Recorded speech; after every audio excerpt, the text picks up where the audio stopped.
All right. So those of you who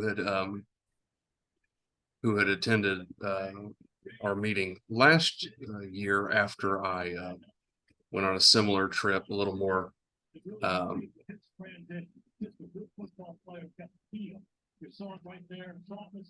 I suspect someone is not muted and we're hearing some background noise from them. I don't know who it might be.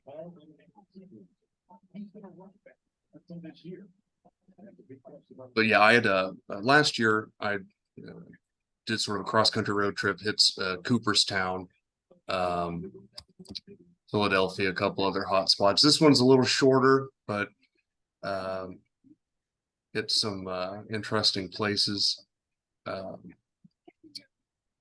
Mainly Chicago. Got a chance to hit Wrigley Field, as you see there in the top right.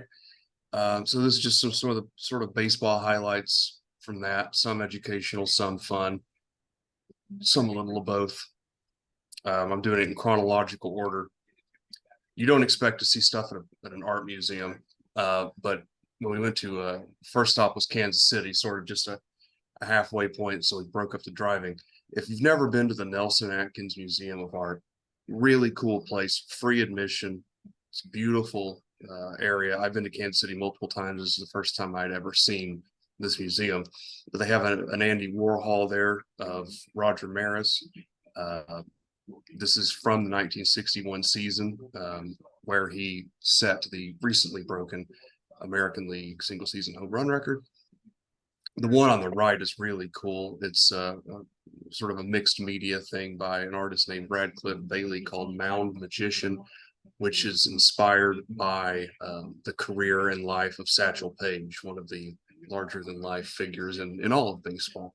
The picture doesn't do this justice. It is massive, and it's really cool. It's down there in the basement.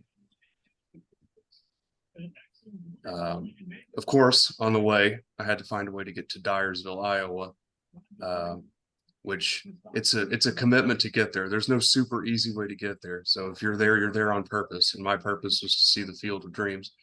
Um, and yeah, another one. Pictures don't do it justice. This place was absolutely gorgeous. There's the pressure right down the pipe on Sam Parkman. He has the vision. He understands and gets heated up. Goes where Selena with it and just snatches the ball out of there. Really impressive. He doesn't need a lot of space to throw the ball. It's a very natural pass that allows football in his career. And he feels like a really good shortstop or a second base. He gets the right. An interesting encounter. One of the quote unquote ghost players who was in the movie. I wish I'd have caught his name. I was just kind of walking around. And yeah, you see a guy dressed in a period uniform, and he's talking, and I just started overhearing his conversation, and he said something to the effect of 6 weeks of work for 15 seconds on camera. But it seemed like he enjoyed it. And the ghost players to this day will still do charity events nationally and internationally for all sorts of causes. Children's hospitals and veterans charities, things of that nature. He was a really cool guy, taking pictures of everybody who was there. There you see a view from the porch. Had some kids playing a game. So I tried to stay out of the way. I did walk the bases. That's my sort of thing. I left the kids alone, but I'm like, don't mind the awkward gangling guy just walking the bases, just having a moment. From there, just outside of Chicago, we went through Rockford, a city that has seen better days. And those better days were when the Rockford Peaches were playing at the stadium here, Byers Stadium in Rockford, Illinois. They still have the facade, as you can see there, home of the Rockford Peaches. This was where they played. And they were also them and the South Bend Blue Sox, which a little more on South Bend later, were the only two teams who played the entire duration of the AAGPBL league.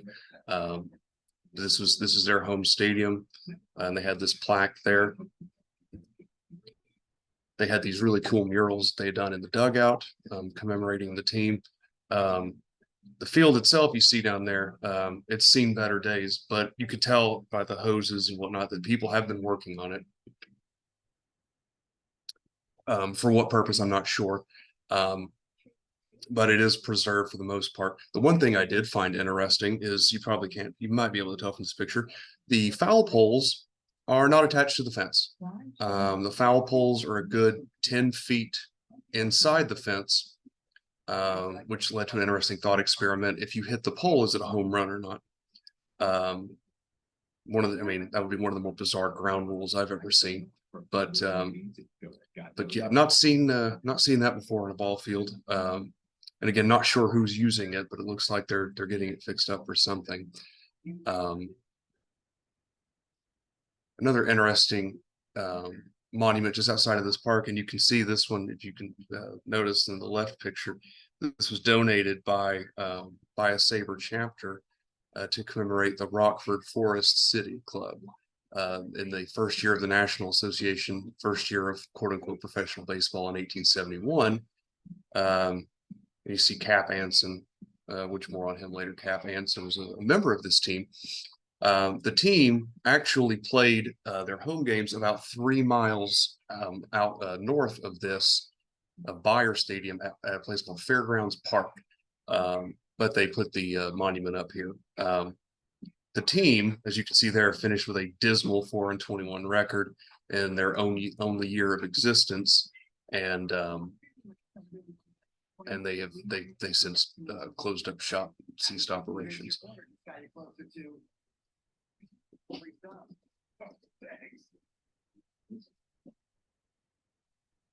Reactions have been mixed. Don't forget, dead. Just outside of Chicago in DePlain, Illinois, we came to All Saints Cemetery. I guess this would be my first stop in Chicago proper. I had to say hi to Harry. There's Harry Carey's grave. You see someone left a World Series champions hat there. So here we are nearly 7 years later after the Cubs World Series, and he's still getting gifts. Someone wanted to let him know that yes, in fact, the Cubs did win the World Series. Sure as God made green apples, as his quote went.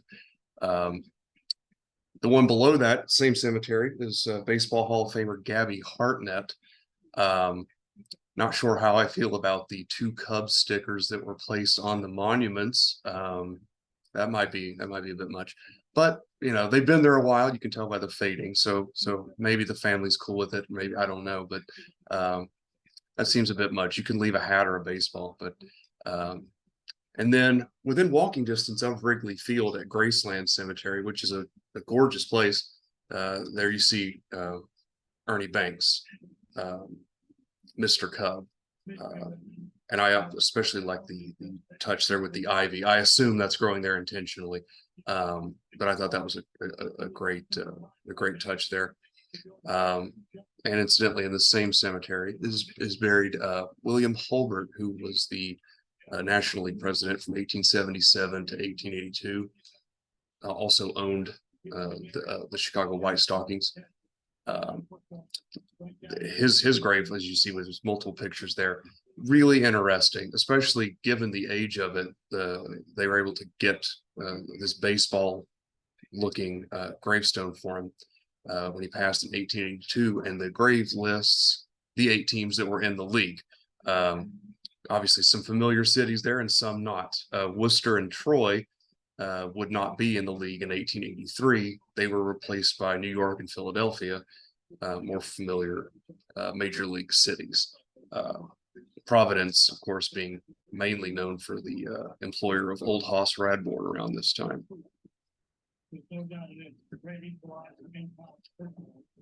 One of the favorite things I encountered in this is some research. I found a quote from Cap Anson, where he said for his epitaph, he just wanted it to say, "Here lies a man that batted 300."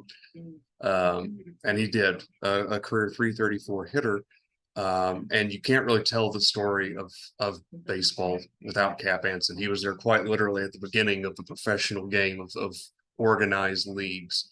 May not have been an exemplary human being, but you can't tell the story about him of baseball without him. And he had the sort of more understated monument there. But this one, if you can read here, was erected by the National League. After he passed, they dedicated this larger stone to him. The interesting thing about this, and you see this at a lot of grave plots, it's almost like a family tree. You saw Cap Anson's there at the top, and then below him, kids, grandkids, and so on, which was really interesting. This cemetery is in the south side of Chicago.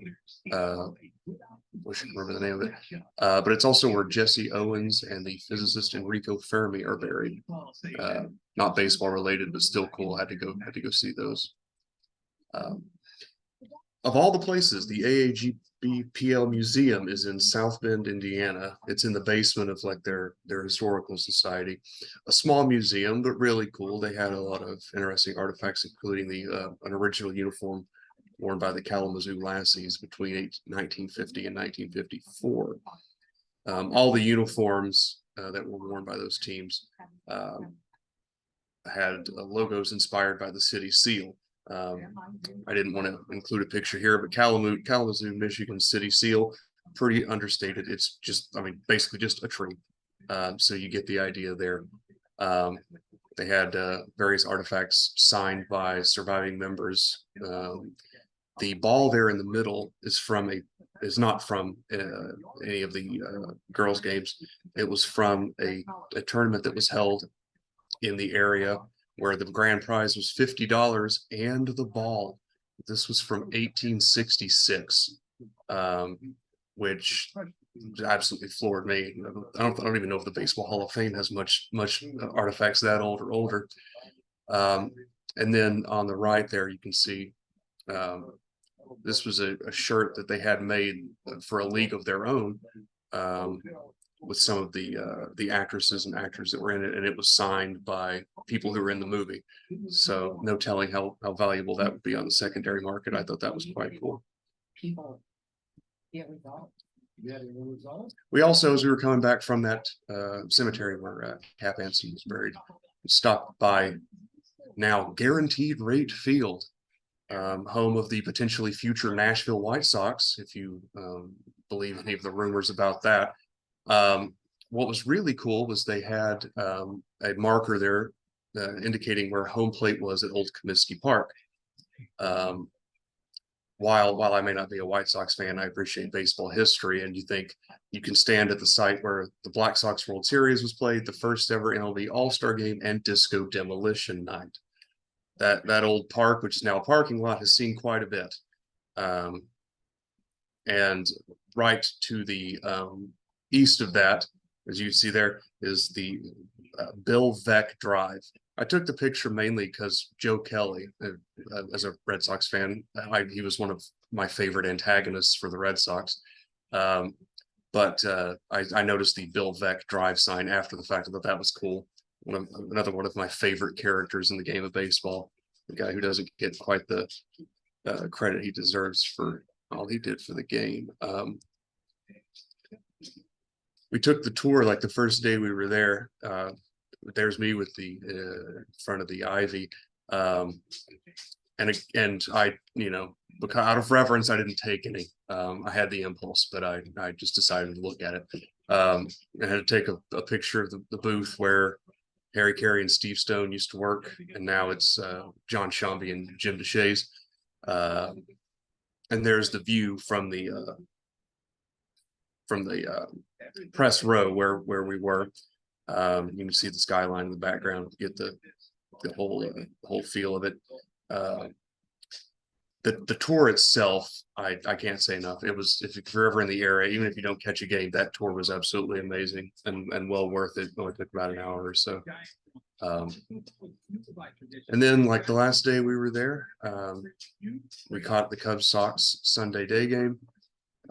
There's Harry. They couldn't have picked a better spot to put his statue than in front of the Budweiser bleachers. I thought that was perfect. The game itself was over pretty quick. At one point, it was 9-0. Rafael Devers and Masataka Yoshida both hit home runs into the baskets. Yoshida's being a grand slam. Rick Sutcliffe did the seventh inning stretch, did take me out to the ball game. And I thought, well, thankfully it's a day game. We got him before he got too drunk, and he was able to sing it just fine. So, but yeah, I didn't get to hear "Go Cubs Go" at the end, but now I know who I would root for if these teams play in a World Series. I showed up decked in Cubs attire, and I must have been quite a sight when Yoshida put that grand slam into the basket. But yeah, this a little more condensed than my previous trip, but I absolutely enjoyed it. Highly recommend it. All sorts of, there's a great bar across the street from Wrigley Field called Murphy's Bleachers, and popped in there after the tour, and you can just feel like what that place must have been like October 2016. There's a sort of energy in that whole area now. But yeah, if you're ever in that area, highly recommend it. Highly recommend the tour. And that was all I had.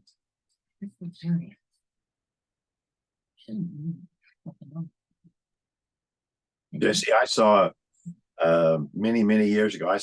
I was there with a friend to see Pete Rose tie Ty Cobb's record.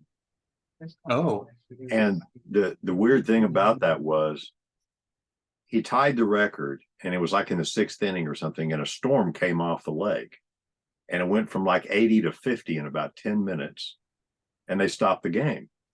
And we had to work the next day. And so we left, and we went to the airport, and we thought the game was going to be canceled. Well, they started playing again. So here we are at the airport, and on the TV, we see Pete Rose coming up to bat again. And we're thinking, my God, if we left and he breaks the record, we're going to be really sorry. But he didn't. And then another storm came in. And about an hour later, we're sitting there in the airport because our flight was delayed about 12 times. And we heard on the intercom, I think it was Mr. Dave Winfield, red courtesy phone, please. And my buddy says, they're here in the airport. So we hunted him down, and Pete was trying to hide behind a newspaper unsuccessfully. And I had scored the game, so I got him to sign my scorecard. And he was reasonably gracious about it, although he was tired, grumpy, and, so it's, I'm really glad that he didn't break it after I'd left, because that would have been terrible. So that's what, as heretical as it is.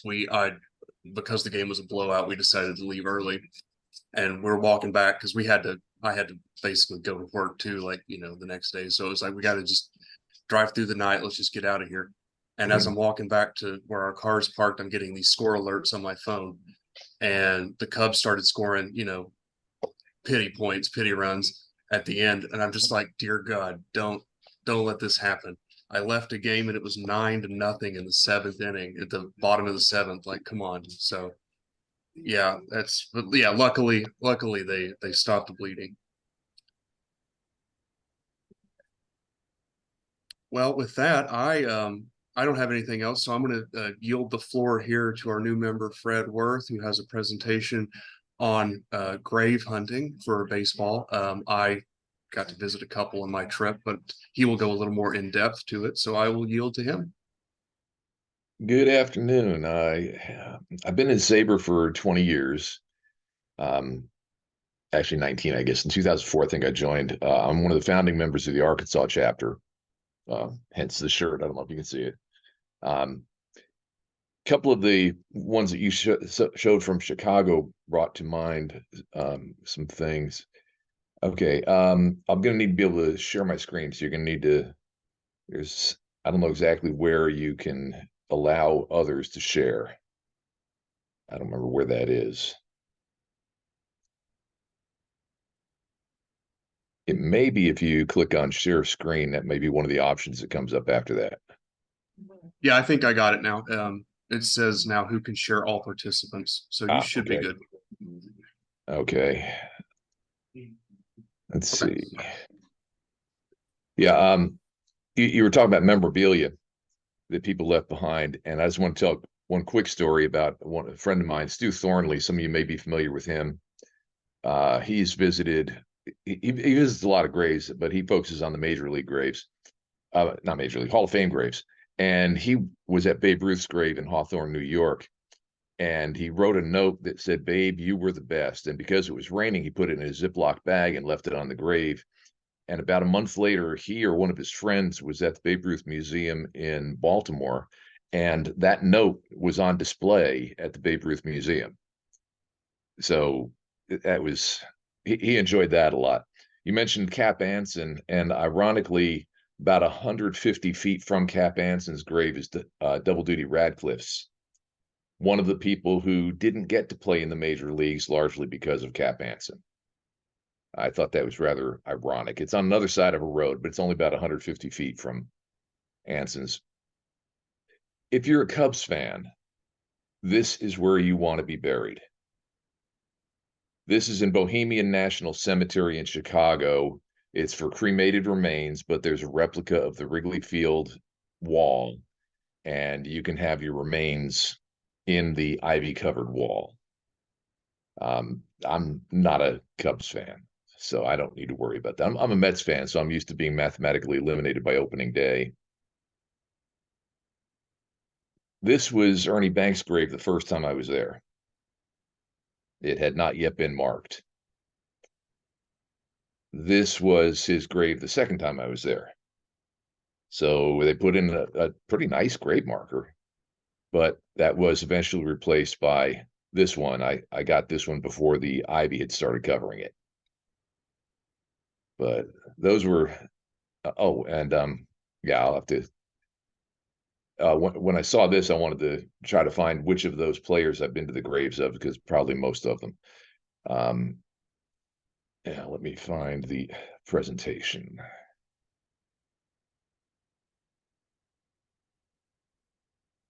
Oh, there we go. Okay. Yeah, grave hunting. That's what I do. I moved to Arkansas because well, long story, the university where I had been teaching, I'm a mathematician. The university where I had been teaching has sort of imploded, and so my job disappeared. And so I now I actually live in South Coffeyville, just 8 blocks from the Kansas line. But I'm teaching at Oklahoma Wesleyan in Bartlesville. And I visit graves, and these are the graves that I've been to. It's sort of hard. I don't know if the pictures of everybody are sort of blocking the view. There's one in England. I actually didn't visit that one. A friend of mine visited that for me. And obviously these push pins are a lot bigger than the actual graves are, so they give a greater appearance of coverage of the nation. Oh, by the way, I would be perfectly happy if any of you interrupt me if you have questions or comments. That will not offend me in the slightest. So please feel free. I prefer more interactive kinds of things than just me rambling on. You'll see 2 areas where there's not, well, there's several areas where there's not a lot of coverage. If you look in the Rocky Mountain area, there's not a lot of coverage. That's just because there's nobody there. Nobody lives there, so nobody's going to be buried there. You see some in the New York and northern Pennsylvania area. I have not been there yet. And then the northern Pacific coast, I have not done much of anything there yet. But pretty much the rest of the country, I have at one point been to what were all of the known graves in those areas. This just shows the United States, not that really gives much.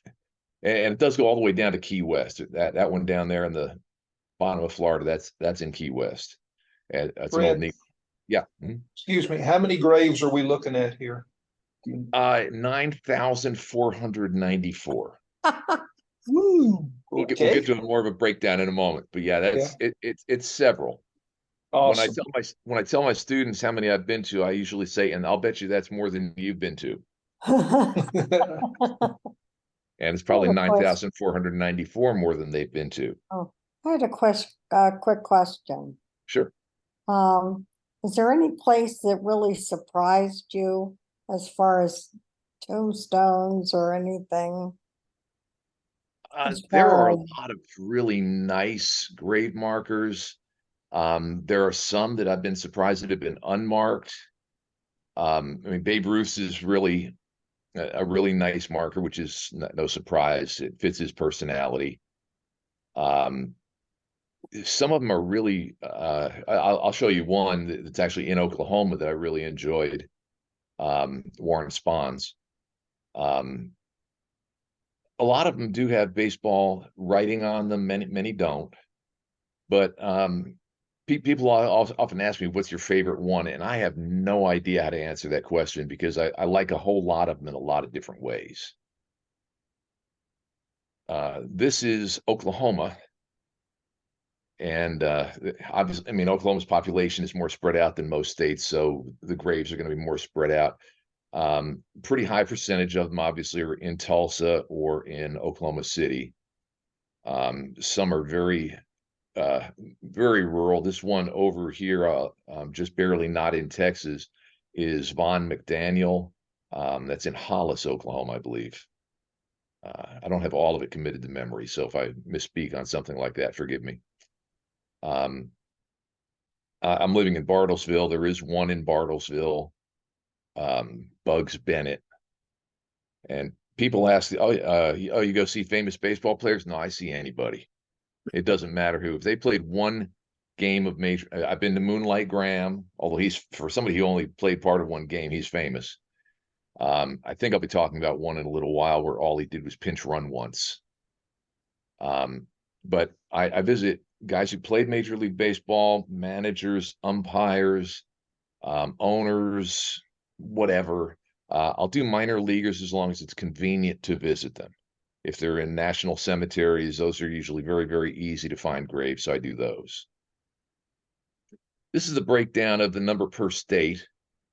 On my screen, you can't see the top line, so you can't tell that Massachusetts, not Massachusetts, I'm sorry.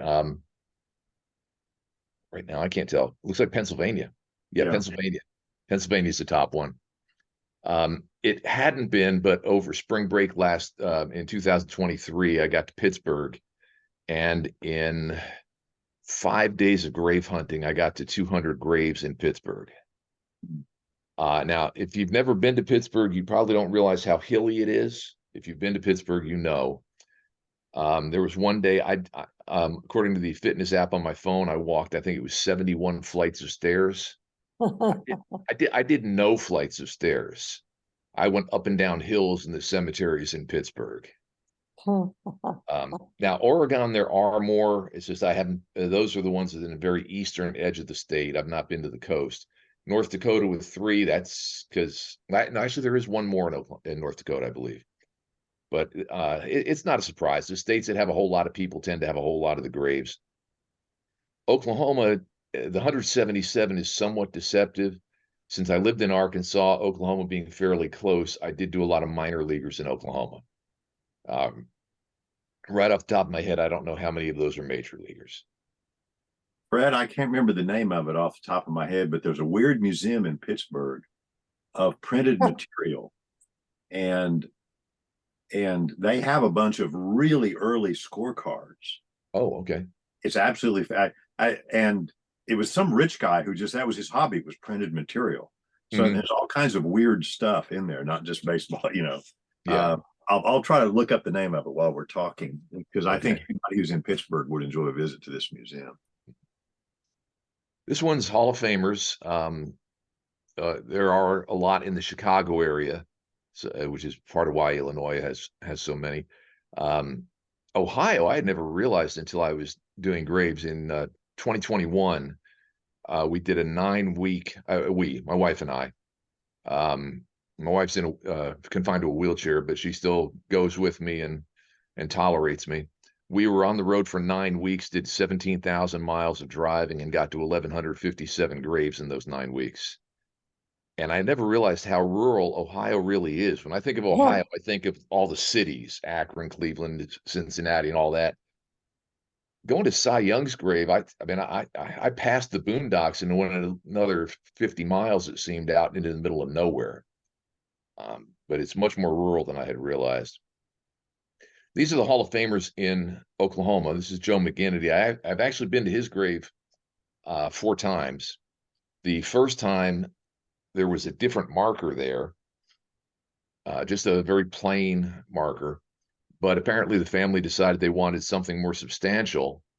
And so I went back, but at that point they had removed the old one, but had not replaced it with the new one. So that was my second trip to his grave. The third trip, I got the part that says McGinnity with his wife's name and his name. And I hadn't bothered to go around to the back to look to see if there was something on the back. So I had to go back one more time. But for meetings of the Math Society I'm in, I made a lot of trips to Oklahoma anyway. So it wasn't like I was driving to Oklahoma just to see Joe McGinnity's grave. But that's a real nice marker. Most of them don't have anything quite so elaborate as far as the baseball. Carl Hubble, fairly plain one, though it does have his nickname. It's in Meeker, Oklahoma, not very far from Carl Hubble Boulevard in Meeker. Lloyd Wayner, Paul's in Florida. It's in Oklahoma City. There are quite a few graves in Rose Hill Burial Park in Oklahoma City.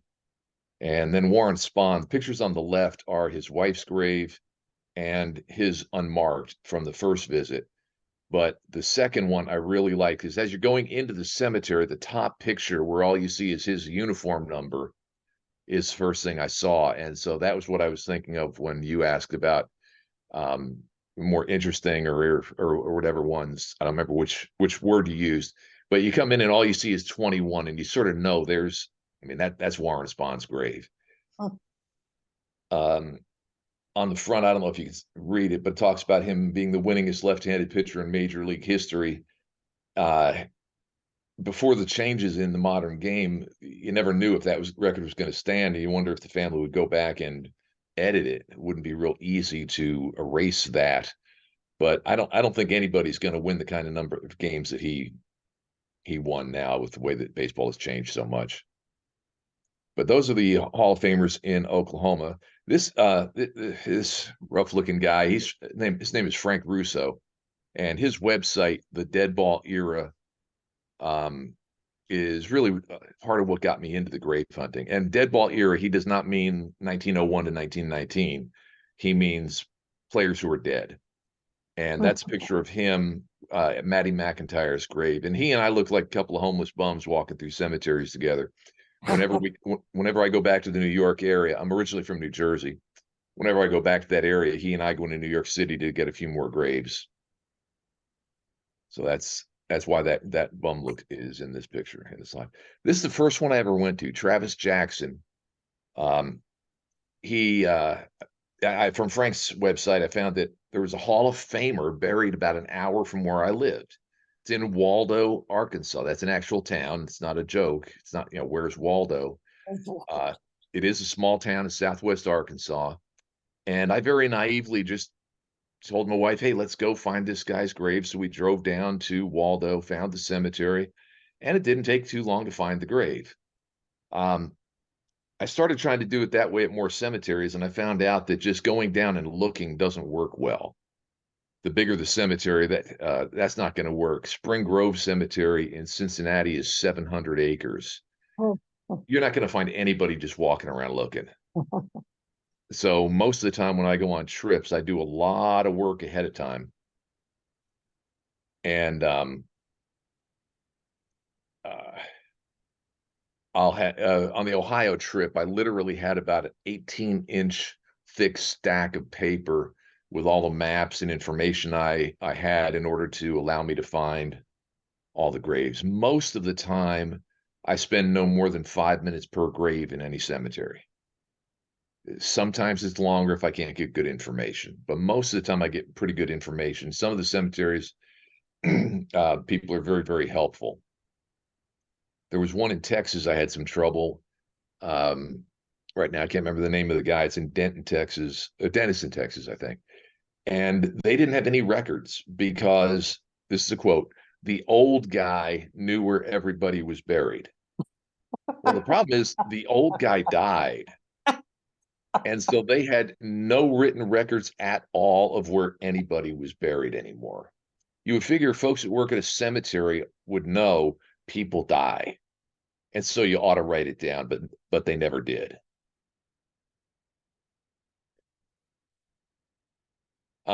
This is one of my favorite stories. You've probably never heard of Bernard Henderson or Bernie Henderson. You probably also never heard of Douglasville, Texas. But I had one weekend, I just decided I would take a quick run into Eastern Texas to visit a few graves. And so I didn't have time to get any information. And so we just drove to the cemeteries. One of them was fairly large, but we found Hub Northern anyway, which surprised me. The other two were pretty small. Then we got to Douglasville, and Douglasville is nothing but a crossroads. That's all it is. I didn't know where the cemetery was. And I drove around. It didn't take long to drive around all of Douglasville. And we found a cemetery, but it wasn't the right one. So I went into the local convenience store and asked, do you know where St. William's Cemetery is? Girl at the counter had no idea. So she called to the lady in the back, hey, do you know where St. William's Cemetery is? No, I sure don't. Well, there was a customer in the store who walked up to me and said, are you looking for St. William's Cemetery? Yes, sir, I am. I know where it is. Oh, good. Can you tell me? If I tell you, you'll never find it. And he wasn't kidding. He said, follow me. Now, this guy, George Frost, he was an old high school football coach. He and his granddaughter had stopped at the convenience store to pick up fried chicken for their Saturday lunch. If our 5 minutes there hadn't overlapped with his 5 minutes there, we never would have found it. Because we drove down the highway about a quarter mile to a county road that didn't look like much beyond a ditch along the side of the road, went down that, and then turned into the woods on private drive, into the woods, a path into the woods. St. William's Catholic Church had been there. It's now private property. The church is gone. All of the front steps are still there. And the cemetery with about 20 graves in it is there with Bernard Henderson. So if I hadn't had been at that, I do have a book written. I just don't have a publisher. I have that in the chapter called Providential Provision, because there is no way on earth I ever would have found that grave without George Frost being at that convenience store. It just never would have happened. Riney Walters, and a lot of these, I've given this talk where people who aren't baseball fans, they think this is going to be so boring. I mean, how much have I actually talked about baseball so far? Practically none. And that's pretty much how the talk's going to go. So people who don't even like baseball can enjoy it because the stories, I think, are amusing. Riney Walters is in Newark, New Jersey, which if you know anything about New Jersey, you know that's not the nice part of New Jersey. There actually are nice parts of New Jersey, by the way, in case you didn't know that. But Newark is not it. Newark is a bad place. I called the woman who had the records, and she said, you don't want to go to this cemetery. And I said, yes, ma'am, actually I do. She said, well, the people that live on the east side run guns, the people that live on the west side deal drugs, and the Bloods meet there on Sunday. So I said, well, I won't go on Sunday. She actually gave me some good advice that I hadn't thought about. She said, if you are going to go early in the morning, because those kinds of people don't get up early. I had never thought about that. So if there's a bad part of Oklahoma City and you're going to have to go there for something, go early in the morning, because those people just got in about 4 hours to go there in bed. Well, anyway, I got to Walter's grave, and I was happy. And I had, obviously, it had snowed, but the temperature was about 35 degrees. You could see my car in the background. I made the mistake of parking in a low spot on the non-paved road. I got stuck in the mud. I could not get my car out. So there I am in the cemetery. I was hoping I'd get out of there before the Bloods showed up on Sunday. I keep a small shovel in the trunk for when I need to. This is going to sound bad. For when I need to do a little bit of digging. I only do a little bit of digging. I don't do a lot of digging, just a few inches to maybe uncover a grave marker that's been covered over by grass. And I did, with that little garden shovel, manage to finally get enough mud moved that I was able to get out. But I called my wife and said, do me a favor, pray for me, because I got to get out of this cemetery in Newark. And fortunately, it worked out. Ted Williams, he's not in a cemetery. Ted Williams was frozen. He is at the Alcor Life Extension Foundation in Scottsdale, Arizona. And the first time I went there, I wasn't bold enough to do anything but take the picture that you see there. But the next time I was there, I was going to try to get in and see the place. The door was locked, but the FedEx guy showed up right around the same time. And so the woman opened up the door for FedEx, and I explained why I was there. And she said, well, okay, you should come back for the tour tomorrow. But I told her that I was heading out of town. So she took me in, and there's Ted Williams in one of those. She didn't know for sure which one he's in, but that's a very, very cold room there. Those cylinders are kept very, very cold to keep the body so that once the technology becomes available, he can be, quote, reanimated. They're not talking about cloning him. They're talking about reanimating him, which means he'll be an 80-something-year-old, very sick old man, which doesn't seem like a good idea to me, but that's the plan. That would be one of the more unusual ones. Kid Baldwin in Cincinnati. This is one of 2 times I've had a police escort to a grave. This one, the cemetery is the cemetery for the state mental hospital for the criminally insane kind. They don't call it that now. They just call it a state hospital, but that's what it is. And that's where Kid Baldwin ended up. And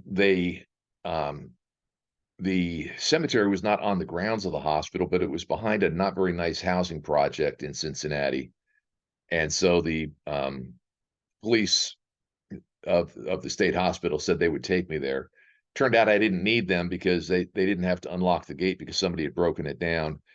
That monument is the only one you see in the entire cemetery. They don't have individual markers for the people buried there, and they have no idea where in there Kid Baldwin is. He's just there someplace.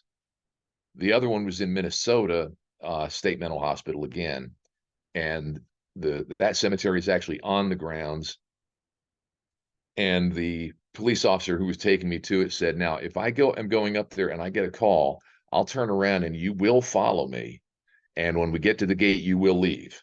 And I said, "Okay, I'll do that." But fortunately, we had no interruption, and we were able to find that grave without any difficulty. Those they do give markers with the names on them. This one was fun. Bill Kelso, the piece of wood you see on the right was a grave marker the first time I was there. And this one was interesting because as I was going into the cemetery, I saw another car going to the same part of the cemetery. And they ended up parking at this same corner of the same section I was going to. And I went to the grave, found that you can't read it. It says Bill Kelso, safe at home is what it says on it. And it turns out, as I got there, 2 women got out of the car and came over, and I asked if they were family, and it was Bill Kelso's daughter. It's one of several times that I've had interactions with family members, but met his daughter at the grave, told her what I was doing. She indicated she thought that was a little bit weird, but she liked it. I mean, yes, it's weird. I get that, but she enjoyed it. It happened to be the 1100th grave I'd been to at the time. Second time I was there, you see the marker on the left, which is a much more lavish one, but I'm not sure I like it any more than the original. This one, these are 2 pictures of the same grave. The one on the left is the first time I visited Joseph Spencer, who played in the Negro Leagues way back. The second time I was there, it was cleaned up a lot. This one was strange because I mean, I knew about segregation and all that. And I know in a lot of the towns, they have the black folk cemetery, they have the white folk cemetery, and never the twain shall meet. This one was not like that. This is Gretna, Louisiana, across the river from New Orleans. But they did have black and white in the same cemetery. When I asked if she could help me find his grave, she pulled out her index card box and couldn't find his name in it. She said, "Is he a relative?" I said, "No, he was a baseball player." "Oh, was he black?" Yes. She got a different index card out. They had the white folks index cards in one box. They had the black folks index cards in another, which struck me as really weird. But you know, I don't get the segregation thing at all. But I mean, is having their index cards touched going to get something on anybody? I mean, I just didn't get that at all. Sometimes we have trouble because people's names. We were looking for Pete Wojcik in Mobile, and I contacted several cemeteries in Mobile, and none of them had Pete Wojcik. But one of them said, "Hey, I don't have a Pete Wojcik, but I do have a Pete Wojciechowski or whatever that name is. I don't know if you can read it on the marker, who died the same date. Could that be him?" And it turned out that's what the ball player's name really was. So this was very early in my grave hunting. So I started being very careful to try to make sure I had the born as name too when I was trying to get information. I'm guessing that at some point some sports reporter didn't feel like writing WOJCIECHOWSKI in the box score and decided that his name was going to change. Bill Grevel, this one was fun because I called the church where the burial it was, and I asked if she could tell me where it was, and I happened to mention why I was looking, and she said, "Oh, I have a cousin who played for the Yankees." Oh, really? I didn't tell her what I think of the Yankees. I'm a Mets fan, so I despise the Yankees. She said, "Yeah, and I was visiting my aunt one time, and my aunt has an absolutely impeccably designed, decorated house, and I saw these tacky golden baseball gloves on the mantle. I thought that was really weird in her house."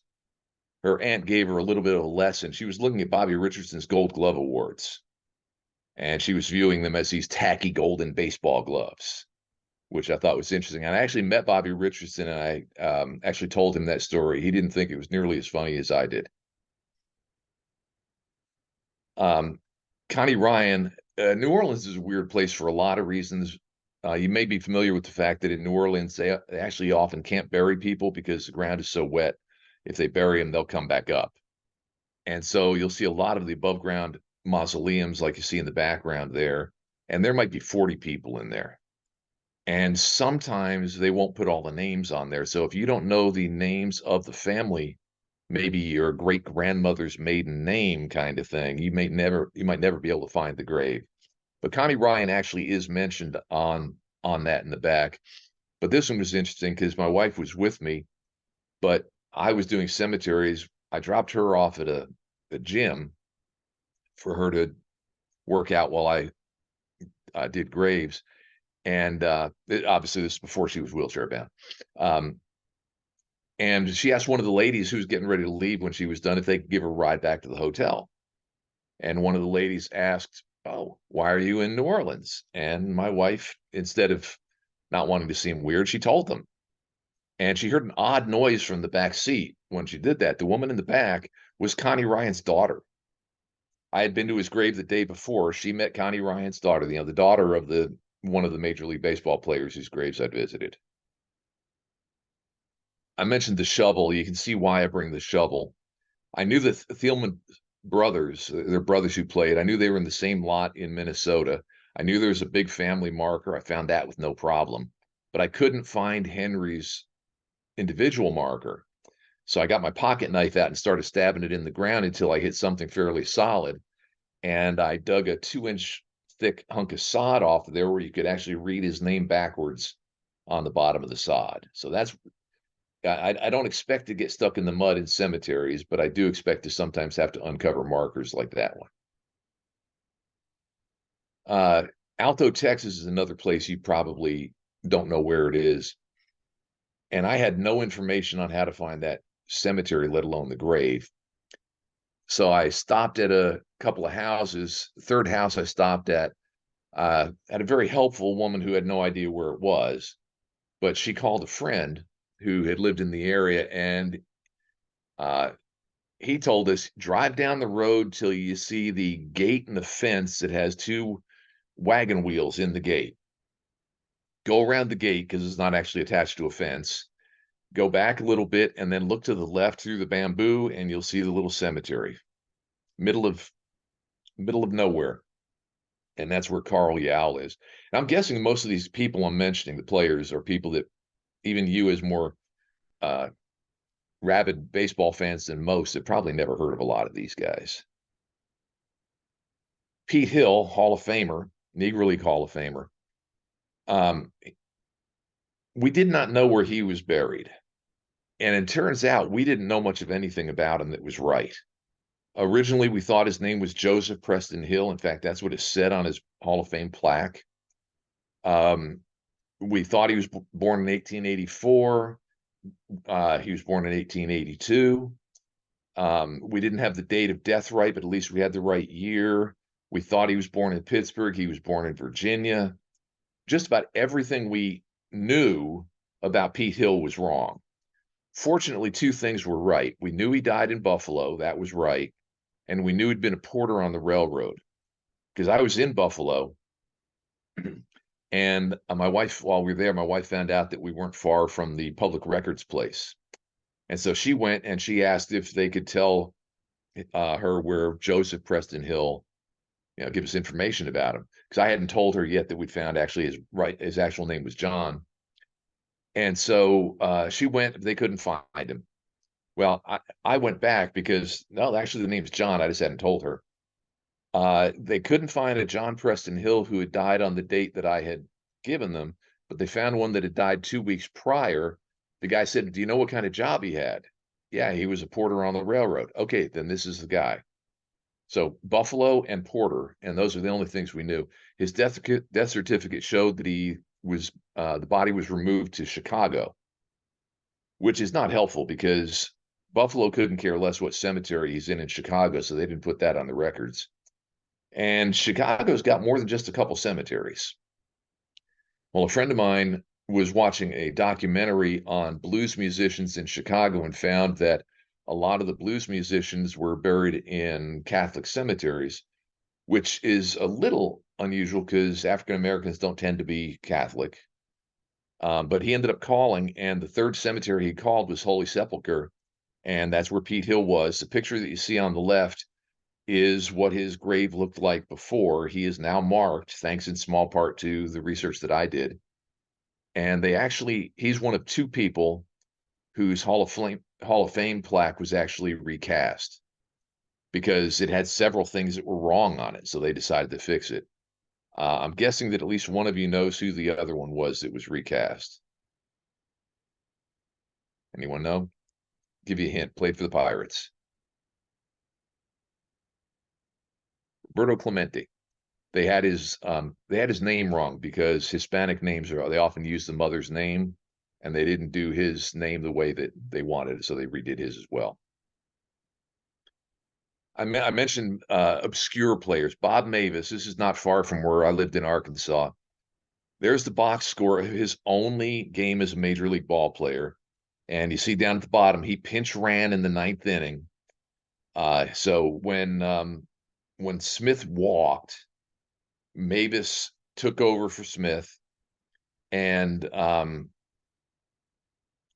he advanced to second, and then the game ended.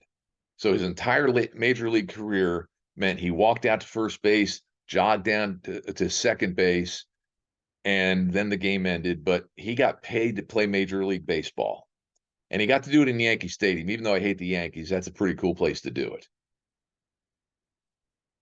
Ed Bailey was originally cremated, but everybody listed him as being Tennessee Veterans Cemetery, except for the cemetery. They had no record of him. Well, I finally got his son's phone number and asked, and they had apparently planned on scattering his ashes in a river, but found that wasn't legal in Tennessee. So since I called and other people had called, he finally decided, I guess we'll bury him where everybody thinks he is.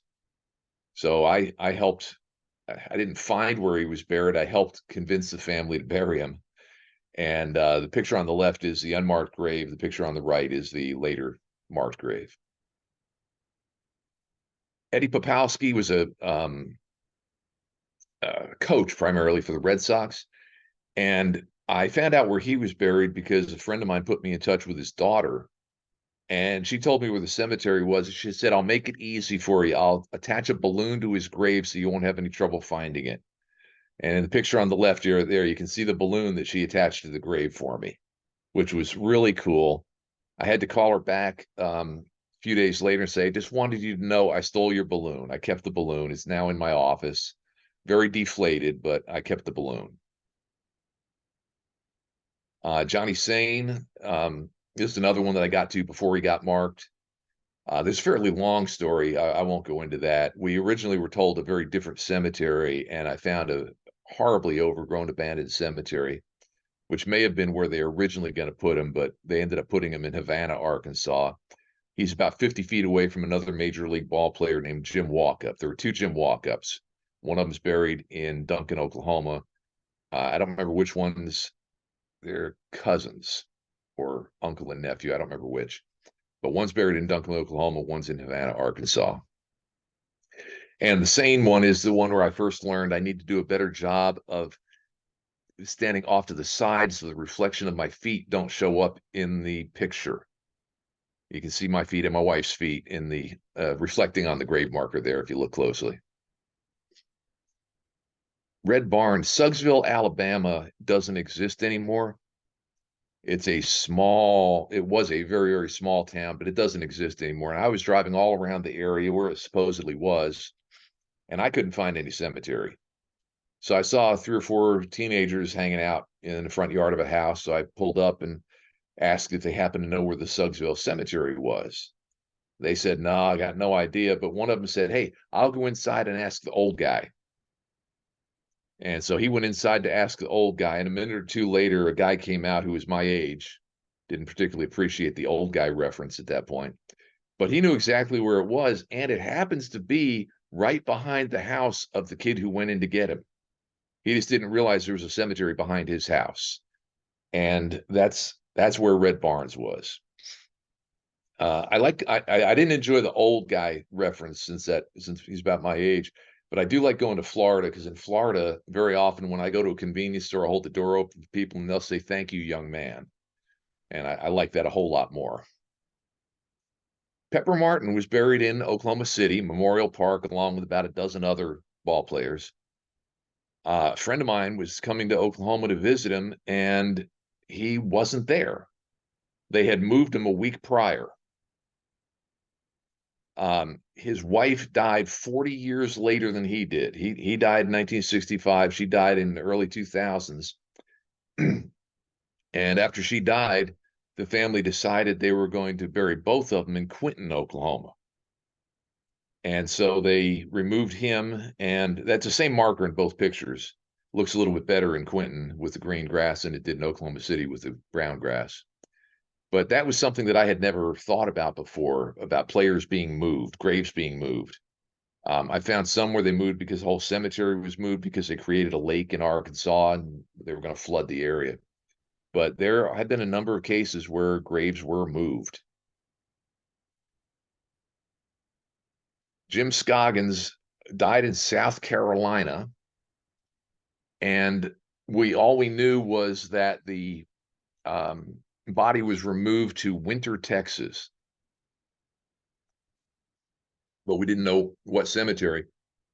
Well, the pictures that you see there are various cemeteries that are in Winter. Fairview and Northview, I contacted them and they had no record of them and they had good records. But I decided I'd try to find it. So I went to the Lutheran cemetery, it took me 5 whole minutes to read every marker in the cemetery. And then I found out about 2 rural cemeteries. And along the way, I prayed, Lord, this is in the course of human events, this is not real important, but please help us find him. So went to the one in the bottom left picture and I walked the whole thing. He was not there. And then I started trying to find the other one, but the only instructions I had on how to find the other one said drive 10 miles west from Winter, Texas, and then turn left on Highway 124. But it didn't tell what highway to take out of Winter, Texas. It just said drive 10 miles west. So I picked one and I drove 10 miles and I didn't see any Highway 124. So I told my wife, well, if I see a cemetery, I'm going to get out and look. And about 12 miles out of Winter, Texas, I found a cemetery and I got out and looked at a pretty big cemetery. I'll admit I wasn't real enthusiastic, but I started reading markers and the 10th marker I saw in Wingate Cemetery in Wingate, Texas was Jim Scoggins. So that's another one in my providential provision chapter in my book. I mean, we just randomly found the right cemetery. No good reason to expect that we'd be able to find it. And if I just walked a different direction, I would have probably given up before I found it. Happened to walk the right direction right away, which was nice. Oh, I just looked in the chat. Someone mentioned about cemeteries being moved. Yeah, on the campus of the university where I taught, one of the African American cemeteries in our town had been there, but it's subsequently been moved. Yeah, it's the kind of thing that happens a lot. Supposedly they remove all the remains of everybody, but I don't know if that's true. This one was another one that I had, we found out we had bad information. I drove to Murfreesboro, Arkansas, where Red Bird was supposedly buried. And I found a cemetery with approximately the same name, but he wasn't there. Saw a funeral home, and I got their phone number, called them on the following Monday. And yeah, we did the funeral. Yeah, he's buried in Stephenville, Texas. We had thought it was Murfreesboro because he died in Murfreesboro, and the obituary just gave the name of the cemetery. It didn't tell where. And so if all you see is the name of the cemetery, you're obviously going to assume it's in the town where the paper came from. Well, that wasn't the case. It was only off by 370 miles, but we did eventually find him. El Paso, Texas has some not nice parts of town, and B'nai Zion Cemetery is in one of those, and the Cohen brothers are buried there. I got there just as they were locking the gates, and I said, "Oh, don't lock it yet. I need to find this grave." It was 3 o'clock in the afternoon. I don't expect them to be locking the cemetery at 3, but if it's in that part of town, sometimes that happens. So I said that don't lock it. I want to find these graves. He says, "Oh, you go on in. We'll lock you in. Just climb the fence when you're done." I did not pull my car into the cemetery. I left it outside, and sure enough, they locked me in. I walked around a little while. I found the grave. They were buried there with their mom. And then when I went back to the fence, I looked over the fence fairly carefully to see if there were any police, because I didn't want to have to say, "Well, they said I could," if they saw me climbing out of the cemetery. But fortunately, no police were around, and I found what I was looking for. And I was younger too. It was only a 5-foot stone fence, so it wasn't too hard to climb, fortunately. Eldon Walker, his ashes are scattered in Norcator, Kansas. I didn't know that. We got to Norcator, and I just went to the local cemetery and started looking. Couldn't find anything, so I decided, well, I'll see if I can find anybody who might know. And Norcator's way up in northwest Kansas. I went into a restaurant/bar, and as soon as I walked in, I felt very uncomfortable because everybody in the bar was looking at me, and I didn't have the hair then. I actually looked respectable then, but they all looked at me like, "You're not from here." So I saw one person at the far end of the bar who looked relatively friendly, and I walked over to him and told him what I was looking for, and thankfully he was a nice guy.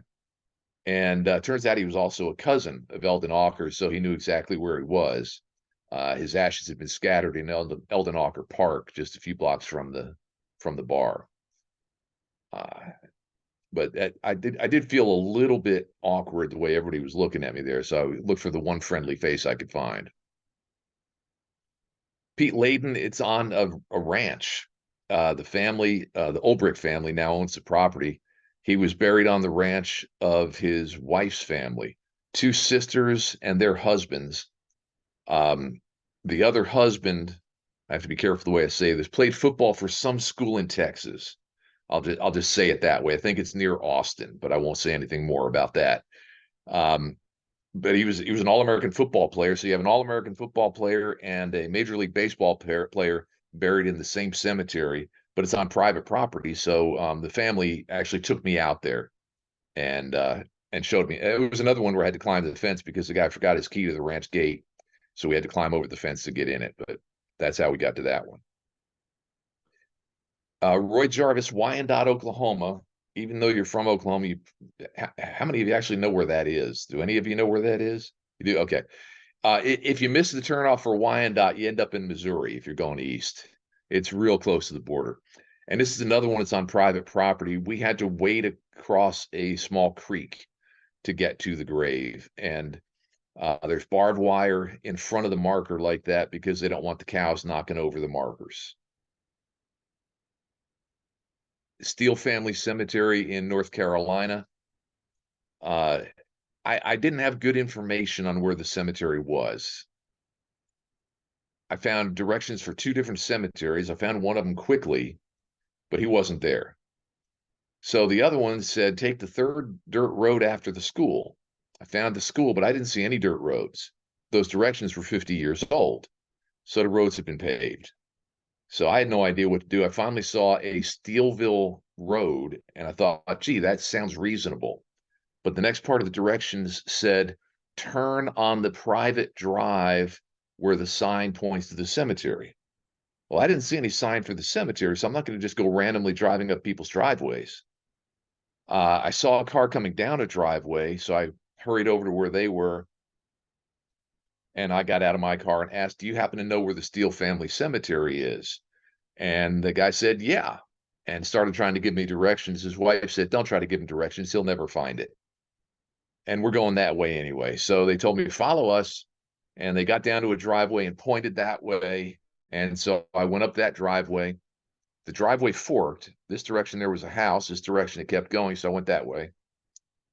Got to another fork. This direction, there was a house. That direction was another drive. So I went that way.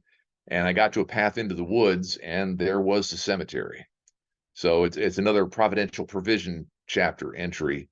If I hadn't happened to be at the right part of the right driveway to find the right people, there was no way I ever would have found that. Floyd Weaver, this one's of interest to me because on the way to the cemetery, our car was attacked by a dog. We were driving down the farm road to the cemetery, and there was a dog literally running along, biting my bumper the whole way we were driving down the road. I got a little nervous because I got to the cemetery and this dog who's willing to bite the bumper of my car is still there. But as soon as I got out, he turned tail and ran. So he was brave until I got out. We've had a number of interesting animal experiences, but that was the one that probably had me the most worried. This is another one that's on private property. The picture on the left is the whole cemetery. The picture on the right, you see a really, really nice family mausoleum and a couple other graves. It's on private property in middle of nowhere, Virginia. It's right across, sort of across the street from the post office, which is how we found it. My wife went into the post office, asked if they knew where it was, and they pointed that way. The town is small. The post office doesn't have indoor plumbing. They have an outhouse behind the post office if you need to use the facilities. I'll skip this one. Yeah, New England,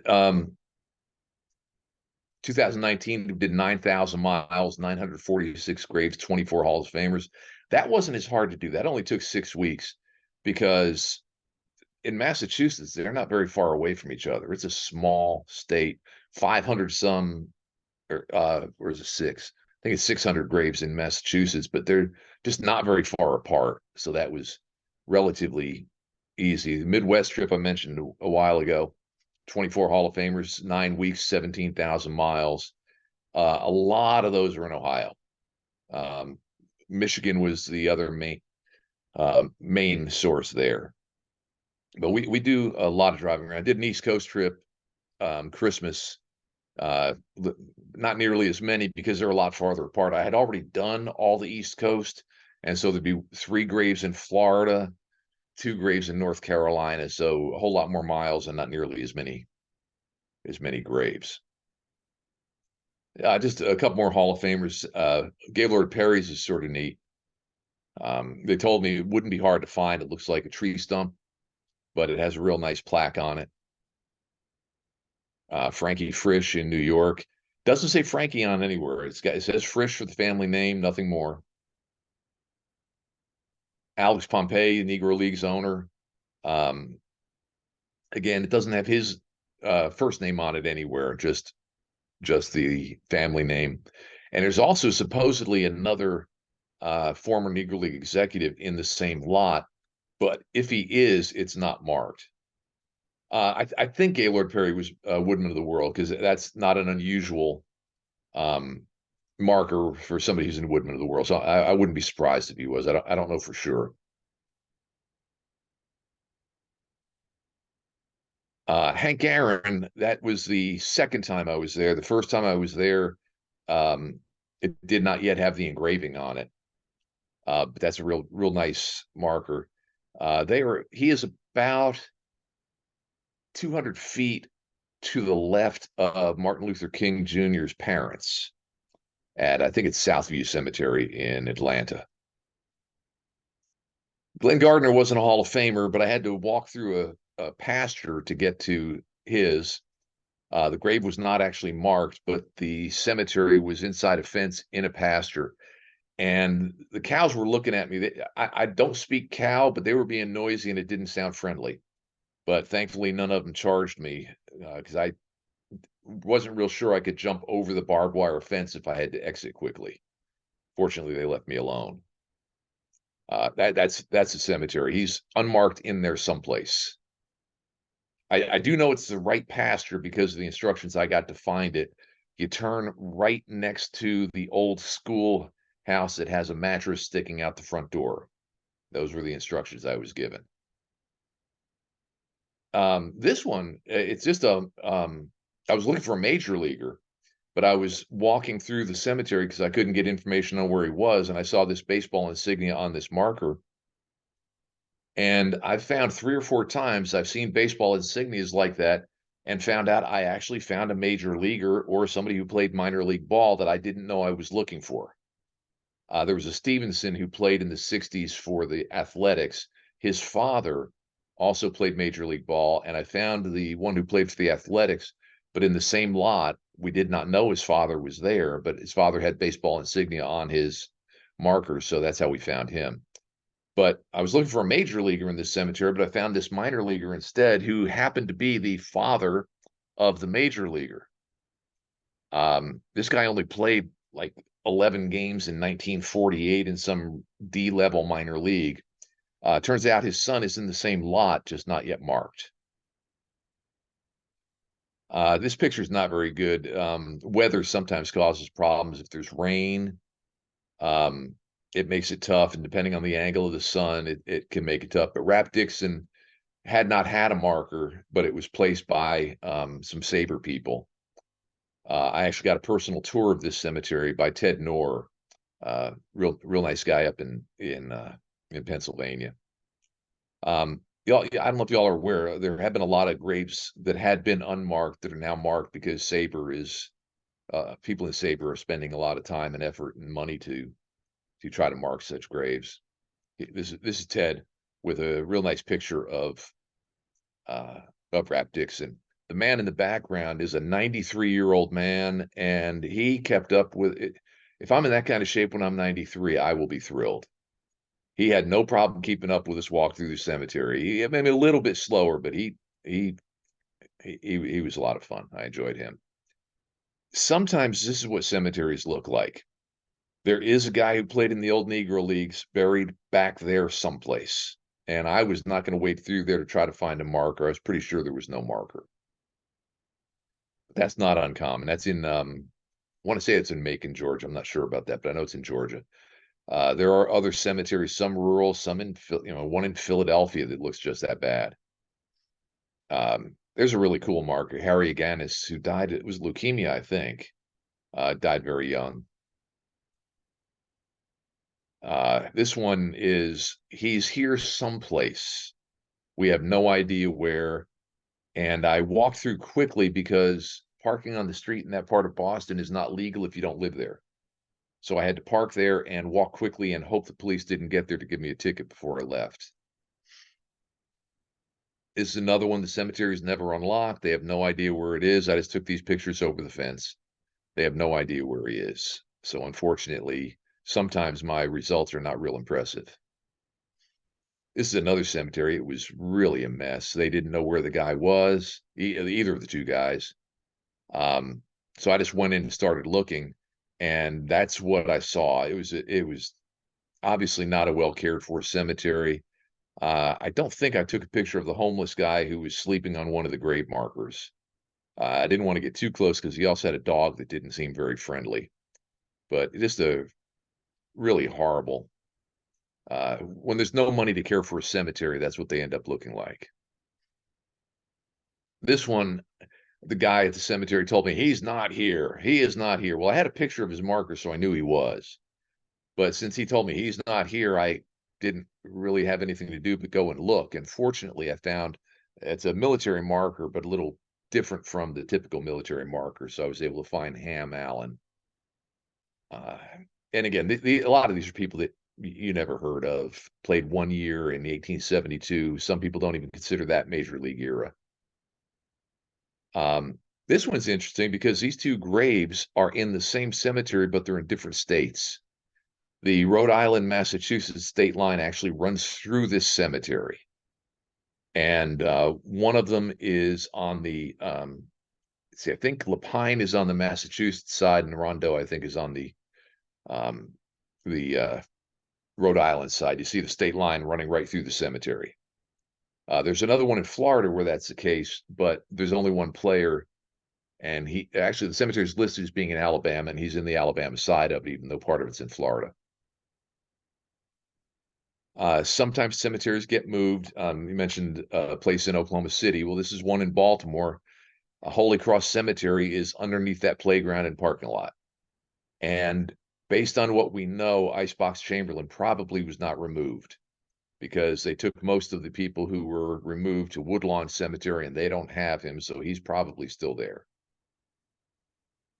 I just like this one because this is one of the best baseball nicknames ever. Death to Flying Things. I mean, how cool of a nickname is that? Arthur Irwin died at sea, so when I was taking the ferry in Massachusetts, I just took a picture and said he's there someplace, because he probably jumped overboard of a ship while he was in that area of Massachusetts. This and the next one are the ones where I had to take boats to get to. This one's on Martha's Vineyard. Had to pay $25 to walk onto the ferry. Could have paid $75 to drive my car on, but I paid $25 to walk on, and then walk to the mile to the cemetery on the island. This one was on Nantucket. This was $75 to walk onto the ferry. Those are the most I paid for specific graves. But those are the two that I've had to take boats to get to. Yeah, I'll skip that one. This one, they had to work really hard to find him. He died in February, but he wasn't buried until October because no one would claim the body. And so finally they just decided, well, we're just going to dig a hole and we're going to bury him. And so there's no marker, no real record of where he is. He's just in that section someplace. One cemetery told me, we'll put things out so you can find the graves. Well, they sure did. Those big traffic cones were sitting on every grave marker I was looking for in that cemetery. So they made it really easy for me to see. I don't have many that are that helpful, but that was awesome. I collected all their cones and I put them near the entrance to thank them for doing that for me. Candy Cummings, who supposedly invented the curveball. I'm including this one because you notice somebody left a ball there, but since he invented the curveball, it's really cool that that person left a wiffle ball, not a regular baseball.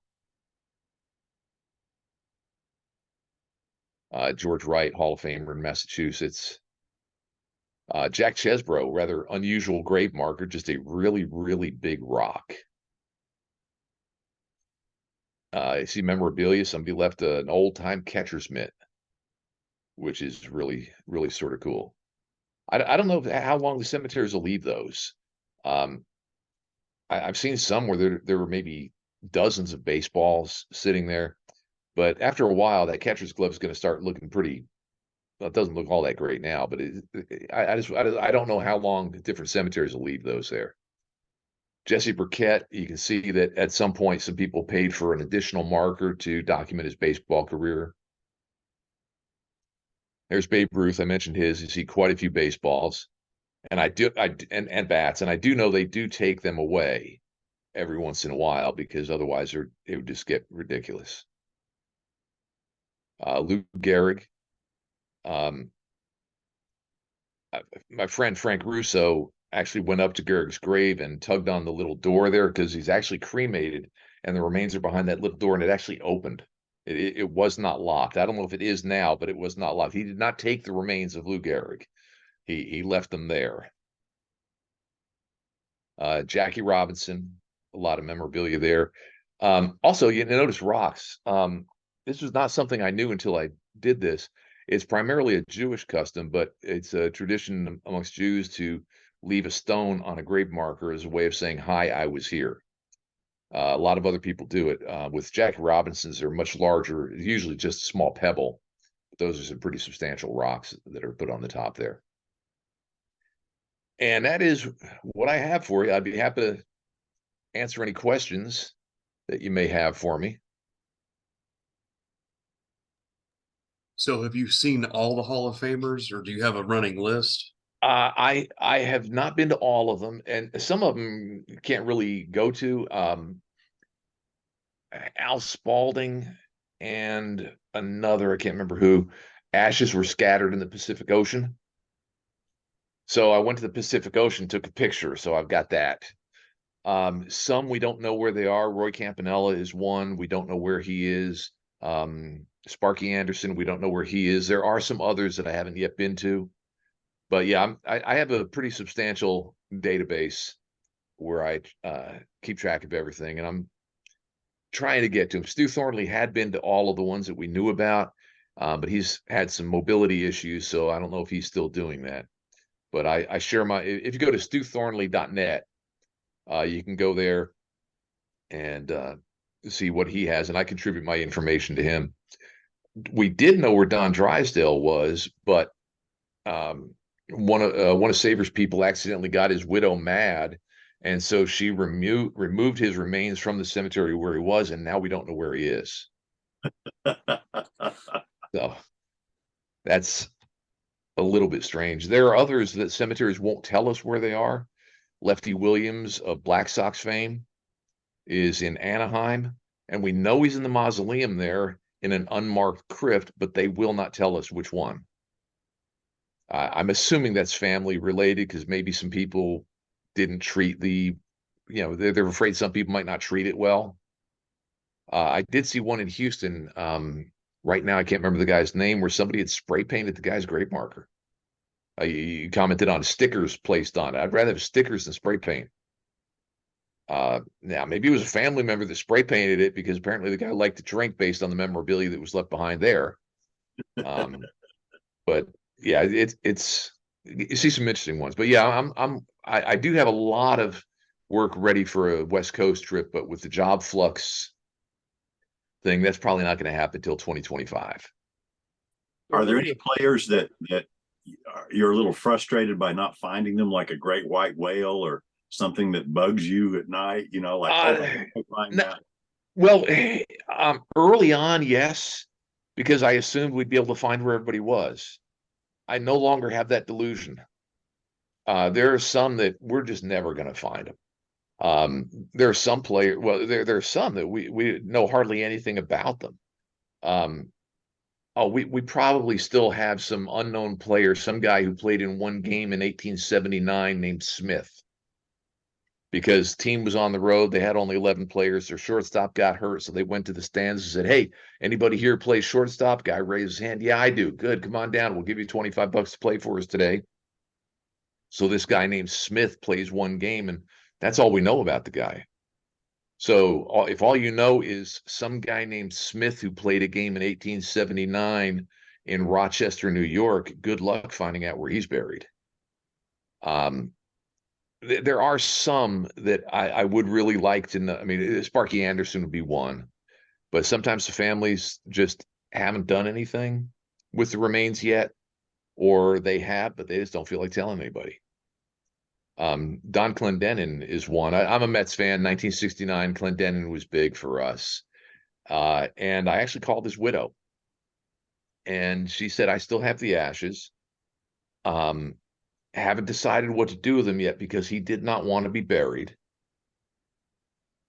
And it really had a nice chat with her. I told her how we used to play ball in the backyard, and I'm sure that all of you did too. And you would imitate the batting stance or the batting mannerisms of the play. Well, Don Clendenin, he did the Willie Stargell kind of thing with the big windmill with the bat. And I told his widow how we used to really enjoy imitating him, and she really thought that was cool. She didn't know that was the kind of thing that people did. Stan Musial's an odd case as well. He was originally placed in the mausoleum in Belle Rive, in Creve Coeur in Missouri.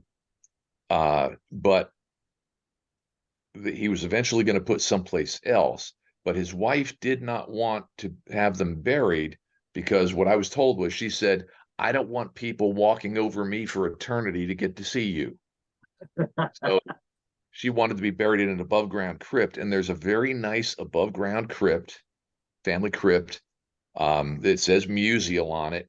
And one thing that's really cool, the lot that it's in is lot 6, was Musial's number.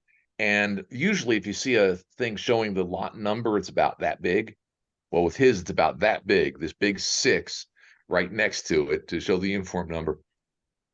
But the second time I visited that grave, I saw a guy who was there with his wife, and I commented something about music and said, oh, by the way, he's not really in there. What do you mean? It's got his name on it.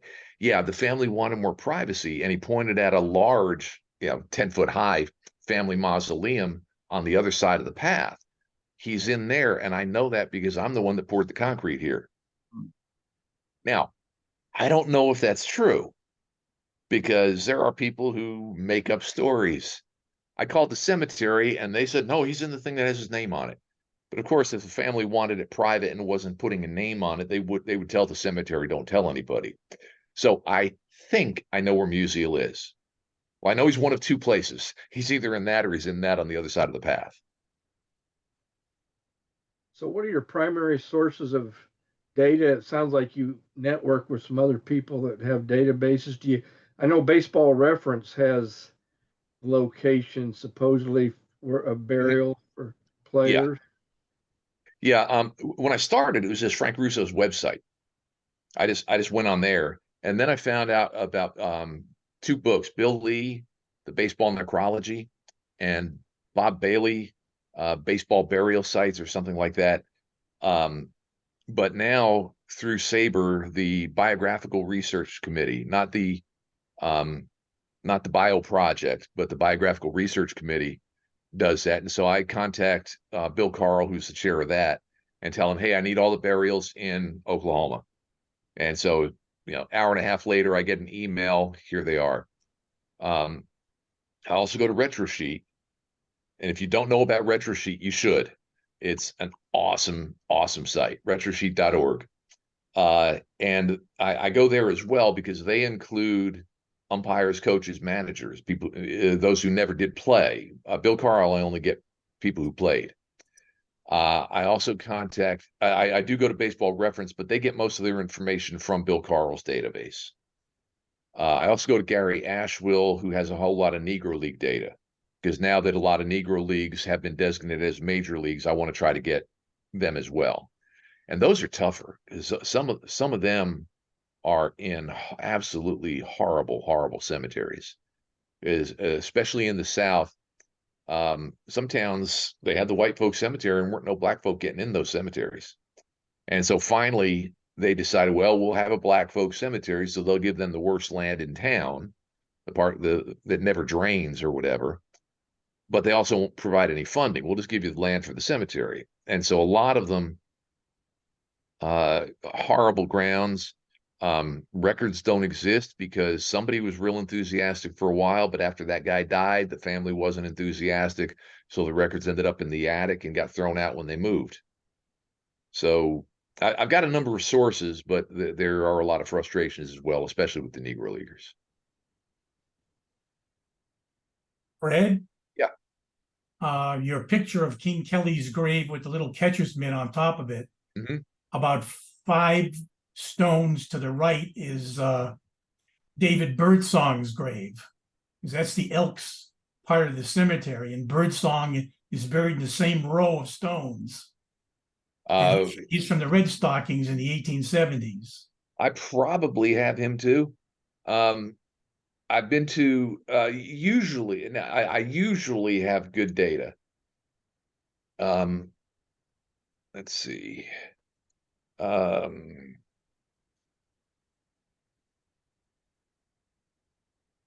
Said Birdsong? Birdsong, yes. Oh, wait. Played 3 years or so for the Red Stockings in the 1870s. Okay, I don't have a Birdsong. Oh, you better get him. Yeah. He's right there, less than a little drop pass from King Kelly's grave. Same Uh-huh. row of stones. Okay. I'll have to investigate that. Um, I don't always have good data. Sometimes we just don't find out. Especially if, well, that wouldn't have been the case there. If they've been cremated and they don't get buried for a while, we'll find out they've been cremated, and sometimes that's as far as we go. If I know that a guy died in Tulsa, but we don't know where he is, I'll keep investigating to try to find out if maybe eventually. And so it's sometimes we don't have good information. I found out about one in a cemetery in Arkansas. I was looking for Lee Rogers, and a guy said, "Oh, I got a guy over here who played for the Arkansas Travelers." Well, at that point, I wasn't interested in minor leaguers. So I said, "Oh, that's nice, but I only do major leaguers." Well, he also played for the Red Sox, but the guy didn't tell me that. So that we were Red Nonenkamp. So I could have had him sooner, but I didn't know about it until later. But I'll have to check into that one. One of the things I got to do because of the convention was I went to see my favorite 19th century player's grave, Herman Long, in the Okay. Concordia Cemetery. That cemetery is the worst marked cemetery in the country. Oh, The worst. I'll put another couple up there with that, but Well, you're the places you have been. I've only been to 1/10 of 1% of what right. you've seen. But that cemetery, how can a cemetery that's big have no names for the roads that are around the headstones? There are no names. Oh, one in Detroit. I was looking for Bo Schembechler. Now, oh, you do football coaches? No, he was actually president of the Tigers for a while, so he's still a baseball one. If the roads are straight and I have a good map, it's okay. I can do it anyway. But this thing, the roads are curving all over the place, and they didn't have any signs either. And I even asked a couple of the cemetery workers, and they said, we don't know. We have trouble following the roads in this cemetery too. I mean, the people who work there can't follow them. It's The nice lady at the office gave me a map mm-hmm, and of the section that Herman was in, mm-hmm. and that was fine, except you can't read it. The numbers are so small that even if you have a microscope, you cannot read any of those numbers. Yeah, they can be incredibly frustrating. I keep a magnifying glass in the car for those kinds of situations, and it just doesn't always help.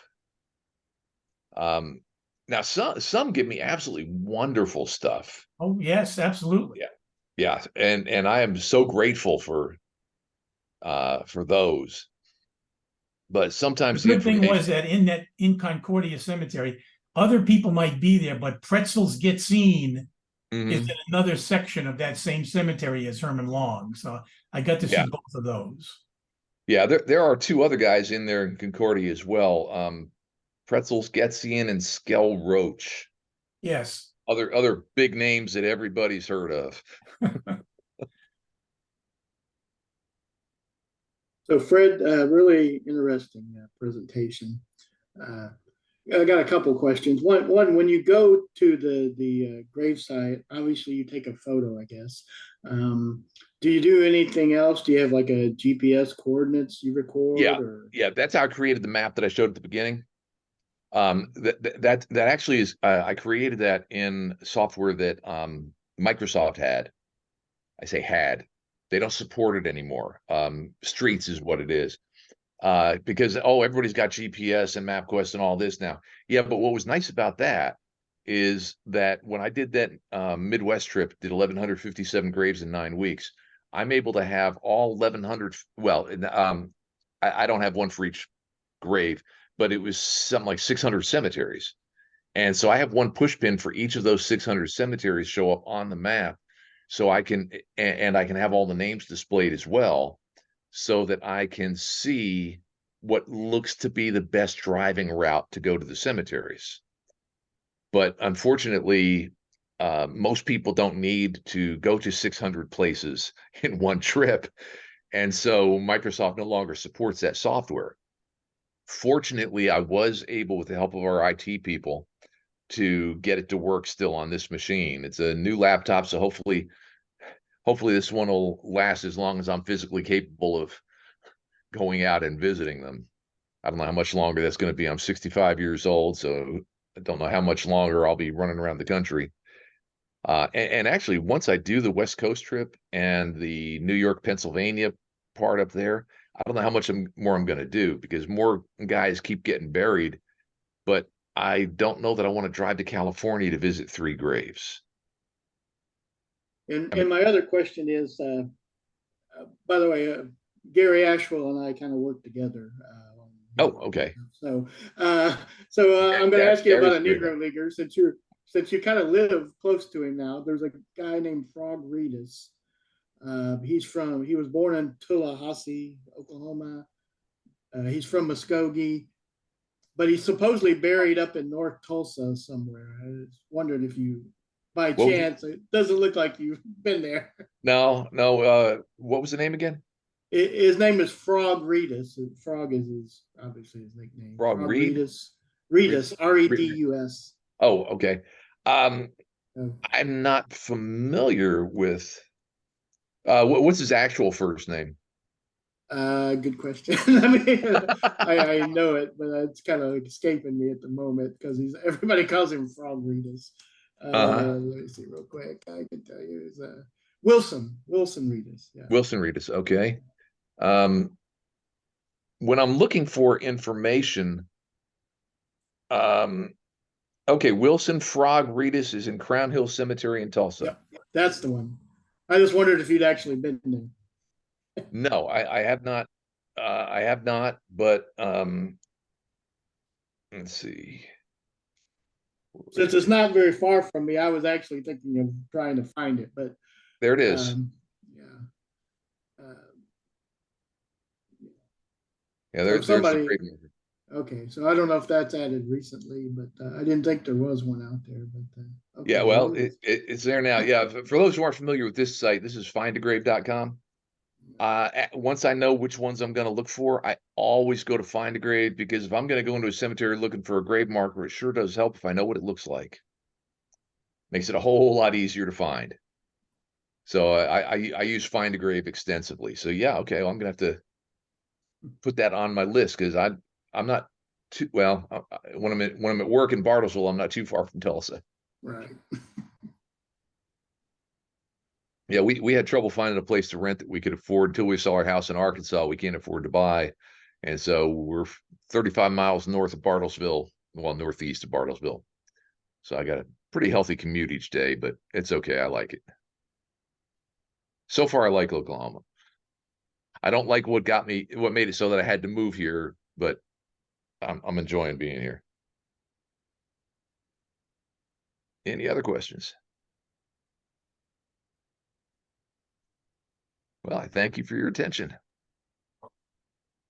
Hey, thanks for presenting. That was really cool. That was really interesting, especially how ours kind of dovetailed with some of the stuff I come across in Chicago. That's something that I try to do as well, mainly just the Hall of Famers, but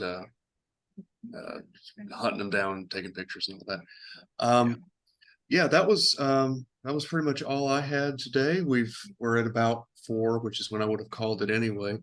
So if no one else has anything, I will go ahead and call it early. Thank you all. Let me just say one thing quickly. I just got a motorcycle ride up to Canada and back, and I stopped in Ohio. There's a museum there that's both the Zane Grey Museum and the National Road Museum. Very interesting place to stop. And I did not know this, but Zane Grey was a professional baseball player as well as a dentist before he became a successful Western rider. And his brother also played professional baseball. So I did not know that until I visited that museum. By the way, if any of you do want to visit any of the graves that may or may not be in your area, shoot me an email, fworth@okwu.edu, and I'll be happy to send you the GPS coordinates and whatever notes I have so that you can, so it'll be easier for you than it was for me. Hank, Zane Grey also wrote kids' baseball books. three red-haired outfielders, one I read as a kid, and there are others. Yeah, that family's a baseball family.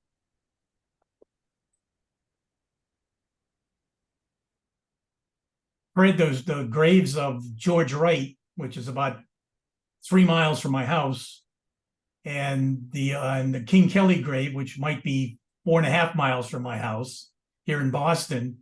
You got the best player of the 1870s, best player of the 1880s, and they're about 3 miles apart. That was one nice thing when we were up when we were up in that area. If I'm in Texas, I visit a grave, hour and a half to the next cemetery. When I was in the Boston area, I'm at a cemetery with 17 graves. 5 minutes to the next cemetery where there are 18 graves. I got 60 some in one day up there because you just don't have to drive very far. Now, my GPS doesn't like Boston. No. It kept telling me I was going the wrong way down one-way streets when I wasn't, and it told me to go the wrong way down one-way street, and I wouldn't do it. I don't like driving in Boston. It was just not designed for motor vehicle traffic. You're in a long line. Yeah.